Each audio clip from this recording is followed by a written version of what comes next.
Before we start today's interview, I wanted to do a little bit of a caveat as we are now entering the back half of this season.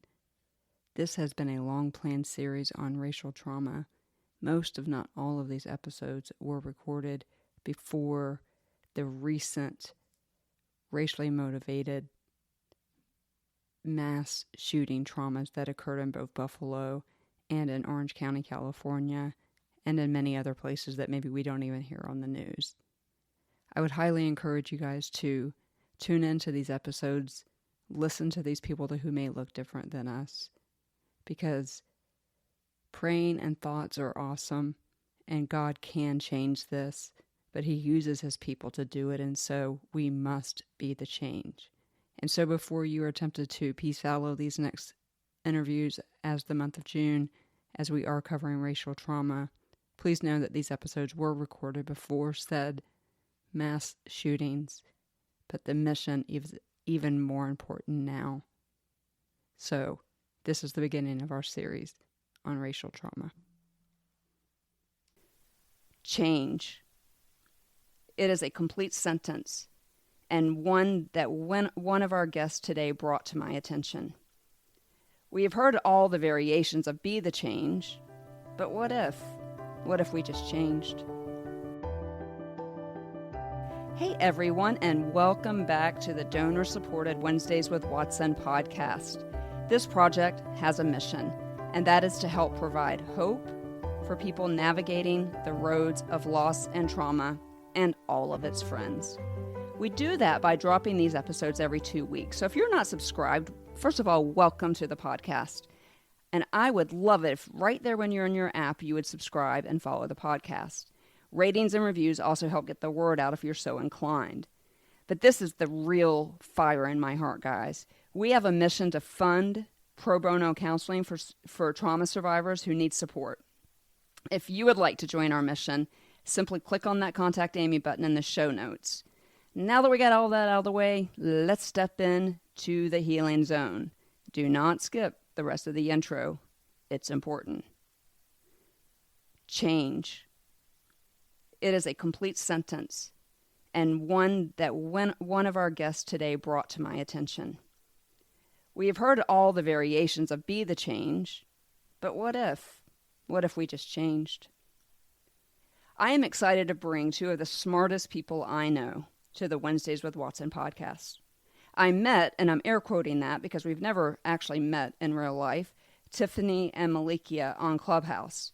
And we can often be found in those Clubhouse streets, as Tiffany says, pontificating on any number of issues from Jesus to not.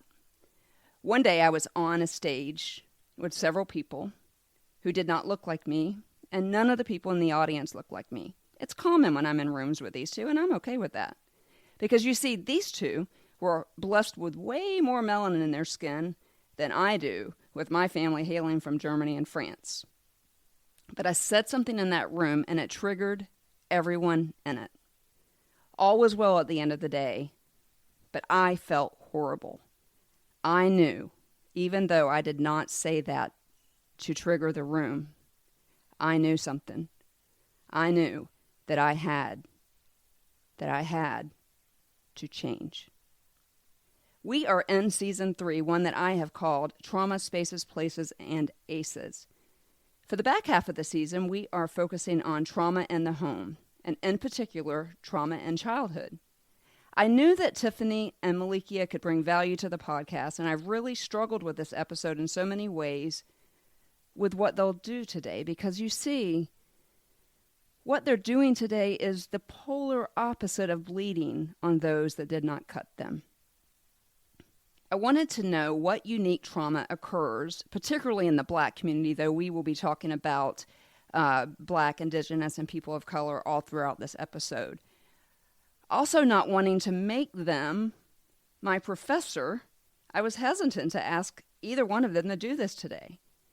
But true to who they are and true to who I know them to be, world changers, these girls are world changers. They both agreed to come onto the podcast and help those of us who did not grow up in the Black community. They're going to help us gain a little insights about what their realities were like and maybe are still true today. Although, if I know both of these powerful women, they are actively changing the narrative in their sphere of influence, and they both have it, and we're going to highlight it at the end, and I have a surprise for both of them at the end. So, let's drop into this conversation with my friends, Melika and Tiffany. Welcome, Tiff, the homie Countryman, and Melika, Courtney, to the Wednesdays with Watson podcast. I am so happy you're here. Yo, what's up, Amy? What's up, big sis? Not much. Hey, little sis, and hey, Amy. I'm glad to be here with you, ladies. Well, Melika, welcome. Tiffany has been on the podcast before, and so those of you who are listening, you can back up, and she came on and talked to us about spiritual abuse. But I love you both, and I can't wait for this announcement at the end of this, and so I'm super excited. So let's dig in. So I explained to the listeners, and I hope that y'all know how grateful I am that the two of you would come on this and talk about traumas that are unique in your community, particularly what we call adverse childhood experiences. And my listeners know what that is because we've already talked about that. And I asked both of you if I could run the 10 common adverse childhood experiences by you. And all you're going to say is yes or no to me. And then we'll continue the conversation. And so we will start with any, mini, money, mo. Let's start with Melika. Okay, so I have a story about that too. Just remind me about the any, mini, money, mo. Go ahead. Okay, I'm sure you do. You got all kind of stories. I can't wait for people to go to your platforms and all that stuff. So, adverse childhood experiences, these are recognized by all the major psychological books and all the things. These are the 10 most. And so all I want you to do, Melika, here when I ask you is just yes or no for me, okay? So this would have been before your 18th birthday. In your home, did you experience physical abuse? Yes. Did you experience sexual abuse? Yes. Verbal abuse? Yes. I have a hard time getting through these with my friends. Physical neglect? Yes. Emotional neglect? I'm going to answer yes for you on that one. A family member who is depressed or diagnosed with other mental illness? Yes. A family member who is addicted to alcohol or another substance? Cigarettes, if that counts. A family member who was incarcerated? No. Okay. So remember this number. I'm holding it up to you. I don't want the listeners. Okay. Gotcha. All right, Tiff, your turn. Ready? Physical abuse. Yes. I love y'all. Sexual abuse. No. This is inside the home. As a child. Oh, yes. Verbal abuse. Yes. Physical neglect. Yes. Food insecurity would be one of those. Emotional neglect. Yes. A family member who is depressed or diagnosed with mental illness. Yes. A family member who is addicted to alcohol or another substance. Yes. A family member who is incarcerated. From time to time, yes. Okay. So both of you have what we call an ACE score of 7. And after 3, it is assigned toxic stress to you as a human being, and your brain remembers these things. I did a solo episode at the beginning of the season explaining the adverse childhood experiences. Experts agree that a score larger than 3 can and often does and create toxic stress, and then just put whatever you want in there. But I want to validate for both of you, your experiences is not just bad days, but about a traumatic childhood that you both endured. I have an ACE score very similar to yours, and I have complex post-traumatic stress disorder. So let's get started with the racial trauma portion of the conversation. As of the recording of this podcast, we are in February of 2022, and we didn't get our stuff together because I really wanted to drop this in Black History Month, but it's going to be closer to Juneteenth. We were all, this morning, when I guess it was actually yesterday afternoon, I was so pleased with the federal verdict of Ahmaud Arbery. Those dudes are going to spend 2 life sentences in prison. In so many ways, though, the string of racially motivated violence opened the eyes of many of us. I'm not proud of that, but I also don't plan to waste what I'm learning And I say that because I will always be learning, not just about race relations, but about life in general. That being said, I would like to remind everyone what trauma is. Trauma is anytime our brains are pushed outside their window of tolerance. We talked about the window of tolerance in the solo episode as well as with Jeremy Fox, who is an EMDR consultant. So those are past episodes. But essentially, guys, trauma is anything when our safety is compromised or our felt safety is compromised, and any event that causes us to live outside of our brain's happy place. Lots of sciencey things I can say here, but that has been covered, and those direct links are in the show notes. With that said, Melika, you had an ACE score of 7. Would you be willing to share any portion of childhood trauma that is unique to the Black community for our listeners? So, and I love the question. There were so many things that flashed to mind, Amy, with that question, but I think a great place to start, and especially because of I have a talk that's coming up about this, we're having a conversation on hair trauma. Something so simple. The majority of us run around with hair, right? And hair care always comes into question when it comes to Black community. I remember growing up and being told, oh, you have good hair, or this person has bad hair, right? And even with my good hair, I still had to sit through one of the most strangest practices on the planet. It is fun, the girls do it and we enjoy it. However, when I was a kid, I was not a fan. I was not a fan of perms. For one, they burn. To sit in what I consider physical effing torture. You're putting this creamy crack on your head, and it has to sit there for a certain amount of time to process to the politeness that is preferred. And while you're enduring this, like literally you're damaging half of everything. And I remember walking away with scabs and scales and things like that. Oh yeah, girlfriend. So, and it's listeners can't see what I just did. I'm horrified. These are just the simplest of things. And I choose that starting point because it's such a broad stroke when it comes to Black girls. Mm-hmm. And the industry, society, school, place looking a certain way, the white way. I need to have more white. How much of my hair is freaking curly? And it's you can gorgeous, get through with a comb or a brush. Not now because I'm locky. However, thank you. And those were some of the things that I recognized as a child to the point where I verbalized to my mother. So let's push it a step further. From the perms, my mom was educated, beauty, the whole nine of this. And so she understood the extensions. That was her thing. You know, my hair was already shoulder length. She wanted it a little bit longer. So she would throw these things in here, ponytails, blah, blah, blah. And mind you, I looked gorgeous and I was happy. I was like, okay, I look good. I look the part. I'm acceptable. Right? There came a time where we changed areas. So we moved to what I call hell politely. And while we were living over in hell, I, of course, attended this neighboring school. And in that school was a hodgepodge of humans. A lot of them whose parents did not engage in those beauty practices, who did not engage in, my mother was insistent on us speaking English, blah, blah, blah, less slang, right? Did not engage. So I was out. And to fast forward it and not take all day because there's other questions to get to, there came a point where I was attacked by over 60 kids. And it was, she thinks she's white. She thinks she's cute. I wouldn't say yes to being a girlfriend of this rat-tastic little boy who was disgusting and stupid. We say that kindly, just either how, as a result of that, he enlisted a couple of the boy girls and it ended that way. And I mean, 60 hands-on experience, and there was hundreds of people around. So I had not only my weave pulled out and paraded and waved and hit with it, but my hair pulled out too.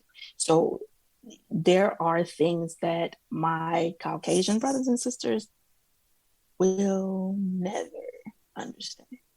No, and I think, first of all, I just want to say I'm so sorry because, again, the point of this podcast, because when you're a child, and in this series we are talking about childhood trauma, when you're a child, not only did you experience physical pain and shame and embarrassment and all of the things.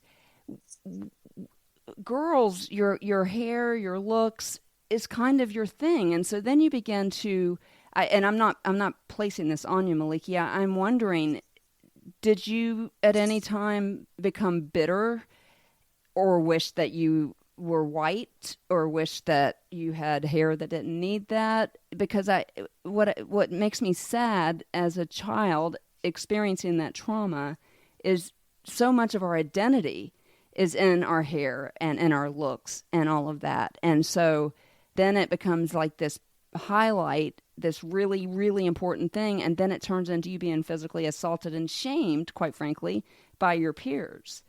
And so I'm wondering, did that play into later in life? Because we are somewhat addressing this season how childhood trauma affects us later in life.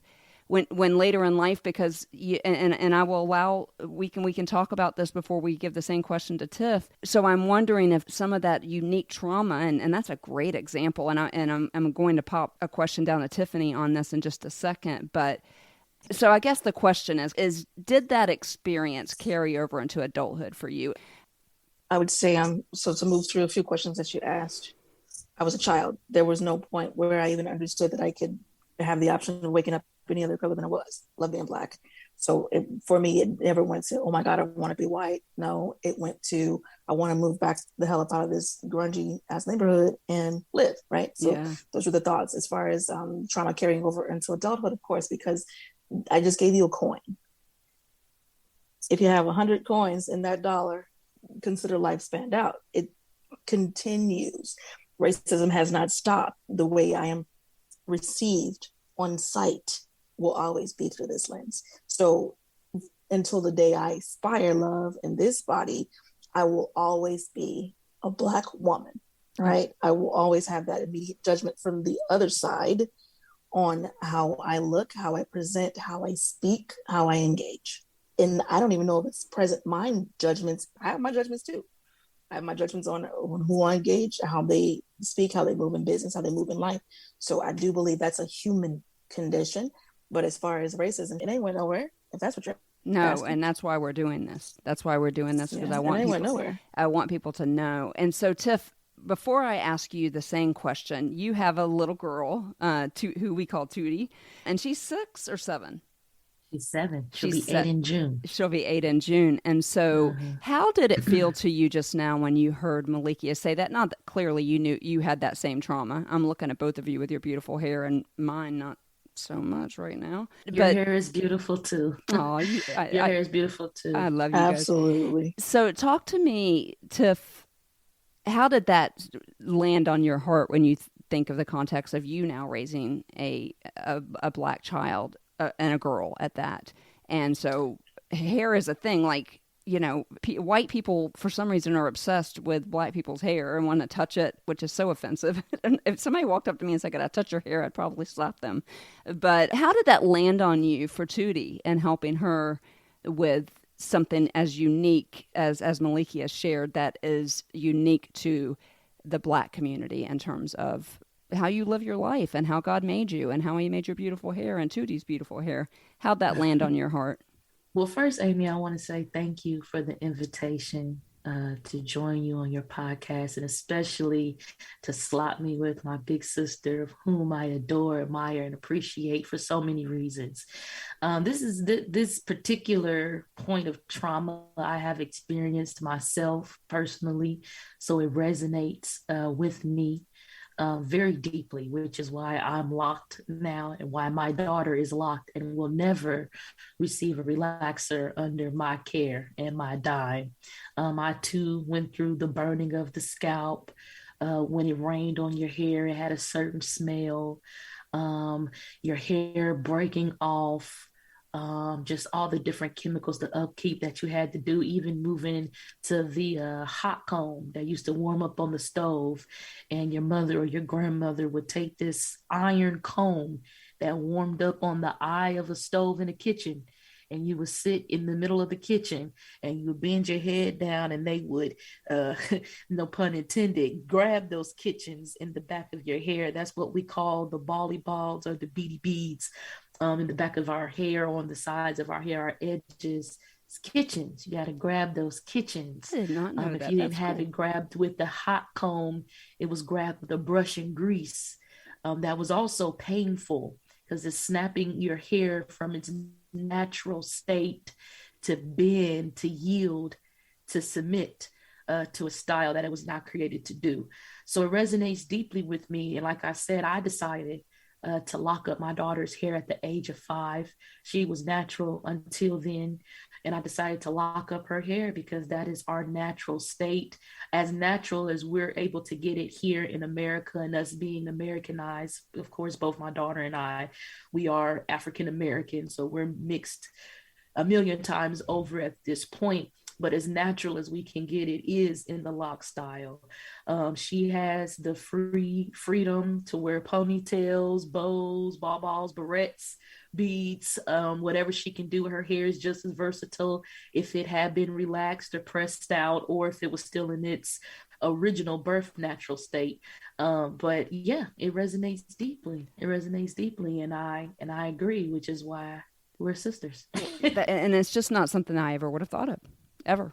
And so now, Tiff, can you think of another trauma experience in childhood that, and you didn't necessarily need to have experienced this. We are looking to highlight trauma in the Black community, particularly childhood trauma. So can you think of any other examples of a trauma that would be specific to your community? For me, it would be boxing in or limiting our creativity. And when I say that, I mean this. My daughter, she's 7, as we already stated. And when my husband is not home, I allow her to scream. If she wants to sing a whole musical, if she wants to dress up in all her clothes, if she wants to do what she wants to paint, as long as she's not, painting on the walls or being just, out of pocket, I give her that freedom and that space to do so. However, for myself, and I'm sure some others and other generations, we were tamed. We were molded to be still, to be quiet, to not be in grown people's conversations. There are inappropriate conversations for children, but I allow my daughter to hear some of the clubhouse rooms, the crypto, all these type of things that I wish I would have known as a child, and as children it sinks in. So for me, it was the taming of our innate. We're creatives we're just creative as Black people. I don't want to say that we're more creative than any other ethnicity or culture, but we definitely have some salt and pepper on our creativity. But because we have to move through society dumbed down, silenced, muted, crushed, our parents felt like it was their duty, it was a necessity to bend us into robots, to make us be quiet, to listen, to just say, yes, ma'am, no, sir. We wasn't allowed to question. We wasn't allowed to ask why. We couldn't even say what if our parents called our names. I remember the first time I heard a white kid respond to their mother with what, I almost passed out. Because we weren't allowed to do that. You got slapped, we weren't allowed probably. to do that. Yeah, we weren't allowed to do that. I've heard white kids call their parents by their first names. Every adult that we came in contact with, we had to preface it with a miss or a mister. Why? Because they were afraid for our safety, for our life. So we had to be molded to operate a certain way. And what I have noticed is that it has messed up our creativity as a culture. We're not as socially inept as other cultures. We're very behind the curve on a lot of things because we weren't able to have the freedom to come into our own like other cultures have. So I think that's a huge childhood trauma that myself and many others have experienced simply because of the color of our skin. With our parents, with their good intention to help us to be able to exist in these spaces, but we have this residue that we have to deal with in the end. So it's it's not it's one of the worst things that you can do to a human being is take their voice away from them. Right? Absolutely. And Absolutely. that's essentially what happened. And that's sad for me to hear. And I'm looking at now Malikia's kids are grown. But I'm looking at two people that have probably stopped this. And of course, she's got grandkids. She sent that beautiful picture yesterday to both of us. But y'all are stopping this because this world needs creatives of all sorts. And I would go so far as to say that there is a special kind of creativity that comes from your community that no one else has. Listen, I am part of the Rhythmless Nation. You can give me a beat. I don't even clap in church because people look at me like, Amy, no, just no. And so y'all got the best music, y'all, you know what I'm saying? And so I think there's a lot to be said for that, but there's even more damage when someone takes your voice away. Wouldn't you agree with that, Melika? Absolutely. It's the convenience. It feels like who wants to honestly sit and have negative things highlighted about them? Right. Nobody, right? Yeah. And if you consider the positioning, if you consider the posture, and we'll jump back real quick to the eeny, meeny, miny, mo.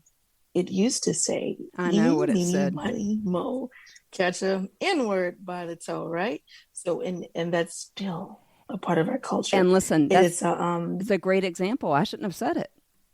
I knew I'd heard it before. Isn't it so subtle, Amy? Isn't it so subtle? And that's what I mean by it is the thread, is that needle and thread is sewn it up into a sheet, a blanket of fabric, however you want to call it. These are the little bits in life. Yes. And sometimes folks, I don't even know if it's really conscious, but it's heart, because the heart is pushing it forward, even if it's not forefront consciously intended. Yeah. Right? Which in that case for me, like you guys know me, right? But I've been brought up, yes, and I fully admit white privilege. And for someone who was abused by a serial killer and beat up for 12 years for the first 35 years of my life, with the exception of 4 in a children's home, to call myself privileged, that highlights how bad we have treated people of color. When you are hearing a trauma survivor like me, guys, serial killer, 7 sexual abusers, 12 years of domestic violence marriage, abandoned by my mom, and I am still more privileged than your community. I want to let that breathe for a second. Okay? So when we were in that clubhouse room, I made an assumption. I can't even remember what we were talking about, but I made an assumption that resources were not available to, I think it was a church conversation, that perhaps maybe the black church didn't have the resources that the white church did. And that wasn't offensive as much to the people in the room as much as something I said after that, which I'm not going to say again. But talk to me about both of your cases, because this is leading into the surprise that I have for both of you. Has counseling ever been part of your healing? Tiff, you want to start and then I'll jump in? Sure. Absolutely. Counseling is a major part of my healing. Even us sitting and talking together today, I consider it counseling. Why? Because the Bible says if 2 or 3 gather, they will be in the midst. Amen. And God is the great counselor. Big C. We are overcome by the blood of the Lamb and the words of our testimony. How can we share our testimony? We're not sharing our testimony to God. We're sharing our testimony to one another. But if you're speaking of professional counseling, absolutely. Absolutely. And what I have gained the most from professional therapy or mental health help is coping techniques. Mm-hmm. Because once we understand that trauma is eternal, it is embedded in our brains, in our bloodstreams, some impressions sometimes even leaving your muscles. That's how deep and serious trauma is. So I think it's this illusion that you can talk about it, cry about it, and you'll get over, and you're never triggered again. You'll never go through that same situation again. You won't come into contact with people that exhibit the same behaviors as a previous abuser. So what I've learned is coping techniques, how to deal with it, how to process it, how to not own it, how to let it go, how to breathe through it, how to journal about it, how to talk about it. Mm-hmm. I learned through professional therapy how to approach conflict. I was always on 100. I'm always in your face. You ain't gonna do me like this. I'm talking about at work, at church, in the home, because I don't have the anatomy to be fake, to be gaslit, and it just triggers me to no end because of a lot of previous trauma. So I had gone to a point to where I I'm in your face. You're going to apologize. You're going to say this. You're going to do this. But with counseling and professional therapy, I've learned that sometimes it doesn't always require 100. Sometimes you can sit back and think maybe you misread something or you misunderstood something. So yeah, I am an advocate for counseling. It has played a major part of my healing. How about you, Melika? I too am an advocate for counseling. I believe in that stuff. Like I believe it's going to rain during spring because it's necessary. And I will say that speaking from a trauma corner, we were raised, what goes on in the house stays in the house. You know, be quiet. You don't talk about this. Something comes up, we handle it in the home. So for me to move to a point where I actually chose counseling was colorful. It was a lot. It was a fight in itself to even reach for that help. And then too, what I also learned, exactly what Tiffany learned too, and I also learned it matters who you're getting your counseling from. Yeah. And my initial counselor was a Caucasian male. Nope. Say more. Tell me more, because I want our listeners to hear. Tell me a little bit more.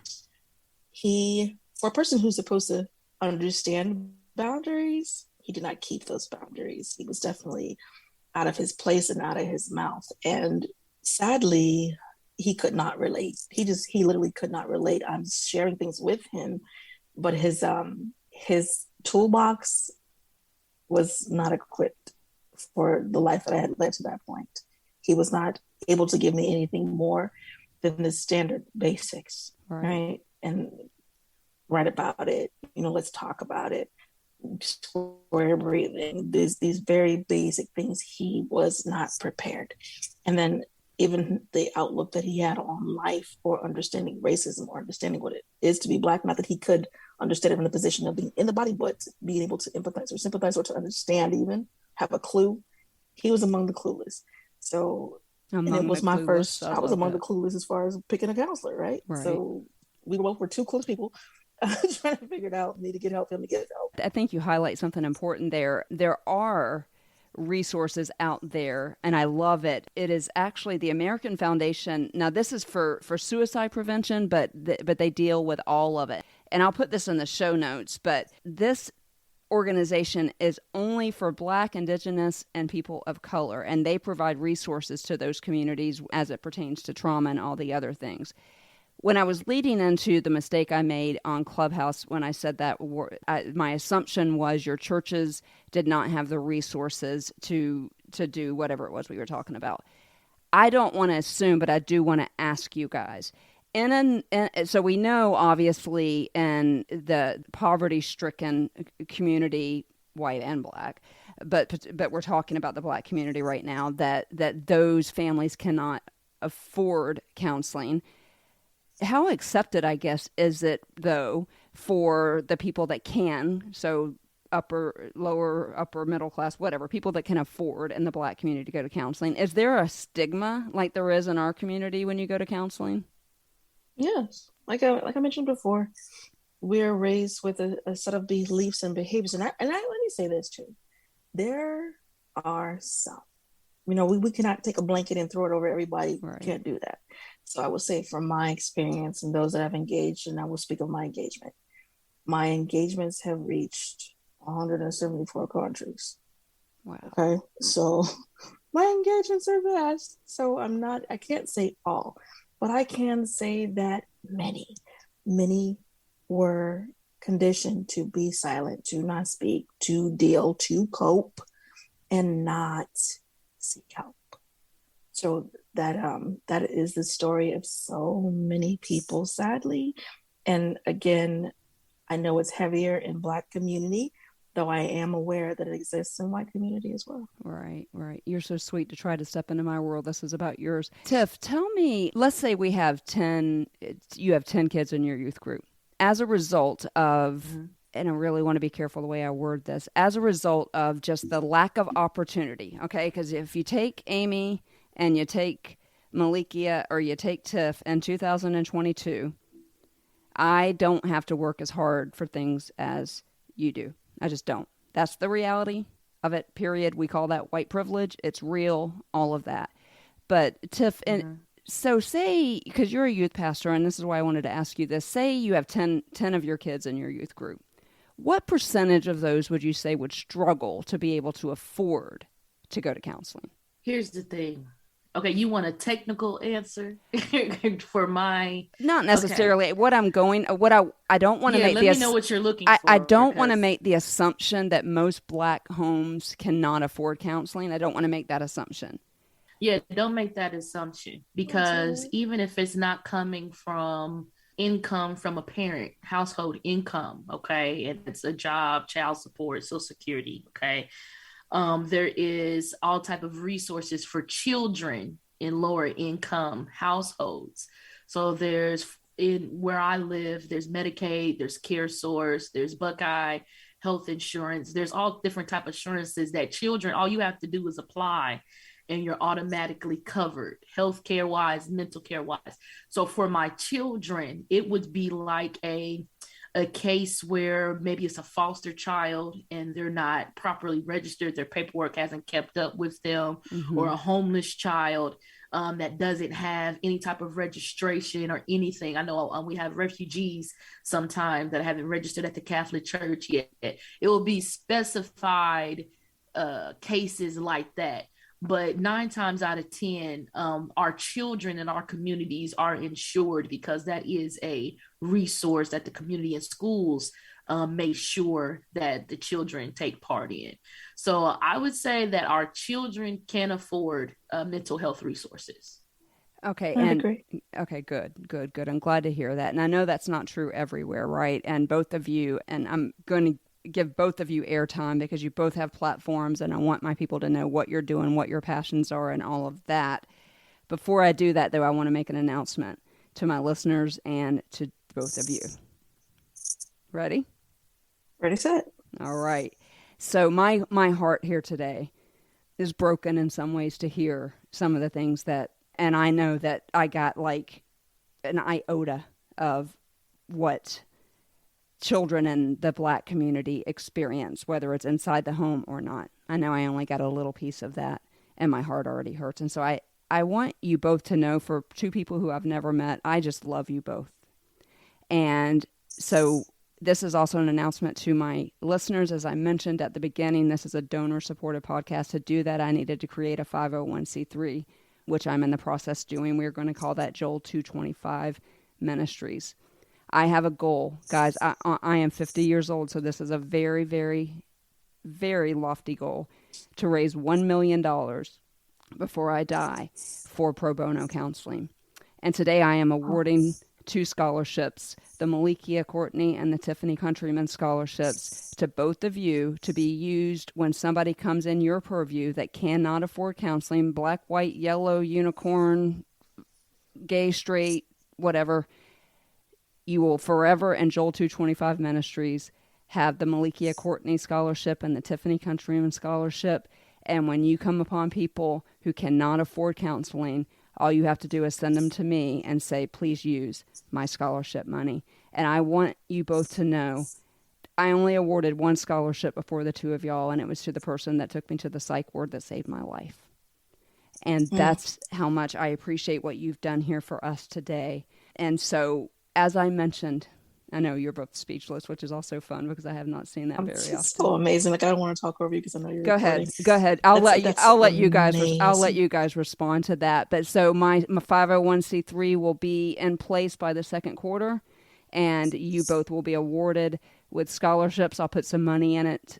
And then as we get donations, so far we only have 3 scholarships, and so that money will be put into those 3 scholarships, and you just send people to me when they need money for counseling, and we will take care of that. This is amazing. Thank you. I'm honored. I'm humbled that this is something, because when you think of a 501c3, that's eternal. So to know that my name will be eternal in helping with mental health, that's I'm grateful. Thank you. I'll have more to say later. Awesome. And Amy, I am as well just humbled and grateful. I appreciate you so deeply for even having the heart to do that, that's huge. And what I'd also share is I don't know if we even talked about this, but I do have a background in mental health and behavioral health modifications, also working in the prison systems, and then also handling sanctuary experience. I have a huge heart for mental health, and especially through the domestic violence train, too. There are so many threads that I have and irons in those fires. This is amazing. And I come into contact with so many folks who need the help and need the love. And something you mentioned earlier, Tiffany, about just a trauma being in the mind and being in the body, to the fact we can find it in your muscles. What I do over at Sanctuary Experience, and I won't go into it too heavy right now, we literally walk women through releasing that poison. So, and changing their minds and changing their lives. So this is very huge, and I'm grateful that you did this, Amy. This is amazing. Unfortunately, you and I share something pretty horrible in common, and that is domestic violence. And so one of the reasons why, because we're only awarding 5 of these scholarships for the first few years, and one of the reasons why, many reasons why, Melika, I wanted you to have one, is because I come across domestic violence survivors all the time who need help, who just can't help, who just can't afford it. And I was that, I mean, I could afford it, but I didn't get help, and my body kept the score, to your point and to Tiff's point with it. We hold stress and trauma in our bodies, and I now have 4 autoimmune diseases. I don't want that to be the story of people that you come in contact with. And so this is a perfect way to segue out of the podcast, guys. I want you, listeners, I want you to pay attention, because the 3 of us, along with some people who I'm going to handpick from my community, these guys are going to handpick some people from their community, and probably sometime in the summer, we're going to do a video series on YouTube on this, racial trauma. But I wanted to just lightly touch it today, ever so delicately, so that my listeners out there would understand that in the Black community and Indigenous people, Native Americans, and all people of color have traumas that we never, ever, ever could understand. Now, with that being said, I do want to end the podcast by both of you talking to me about your mission. And so we'll start with Melika, because you just were talking about Sanctuary. Tell my listeners a little bit about Sanctuary Experience and where they can find fast, quick information, because that's kind of coming up here in a couple weeks. Yeah. So tell us about it. Close. Yeah, tell us about it, and I'll provide lots of stuff in the show links for people to be able to get to you. But tell us a little bit about Sanctuary.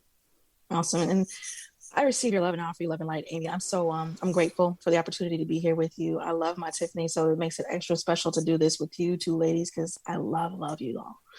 And Sanctuary, I created Sanctuary Experience to serve women globally who experience trauma and don't have a community to fall back on and be loved, who don't have a community to dig in their heart and do the work and pull that pain out and help them to heal.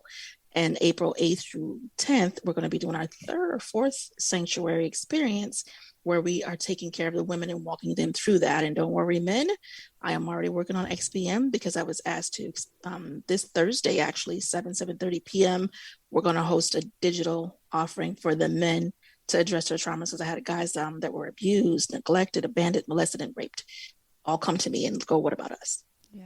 So I am doing my best to serve. So you do that all year, and you fundraise for it. Where can they find you? By the time this podcast airs, unfortunately for 2022, it will have occurred already. But that being said, tell me where people can find you. They can donate to your organization. This is something really close to my heart. Last year, it was in my area, and I was not able to make it. But especially for people that are early in their healing, it is an amazing opportunity for you to do the things like Melika said, to work it out of your body, like Tiff said, to work it out of every fiber of your muscle, because the body does keep the score. And so where's the best place for them to find the most, like the fastest, most succinct information on Sanctuary Experience? So that is going to be found at thereboundcoach.com/sanctuary, thereboundcoach.com/sanctuary. And we do Sanctuary. So with this particular coach, I host 4 a year. And if other coaches hear this and they want to provide a Sanctuary Experience for their community, I'm franchising out, teaching the model, so that people can be helped globally. The mission is to have 1 million folks within 5 years that are a part of the community, active and actively loving one another, supporting one another, showing up. And of course, all my social medias are Melika Courtney, with the exception of Instagram, and that's at Santa's Helper, Santaz Helper, HELPR. And find me there. Reach out to me, Melika Courtney.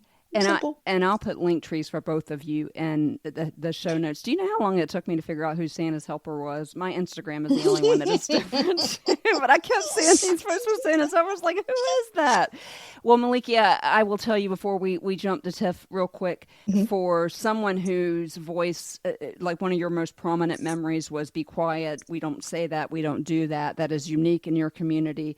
I mean, we all, and I'm older than both of you, but we all heard children are to be seen and not heard. But I grew up in downtown Jacksonville, Florida. Many of my friends did not look like me. And so I heard exactly what you're talking about. So for somebody whose voice was taken, here you are on all the stages. You mentioned that you kind of slipped in there really quickly. You also have a book.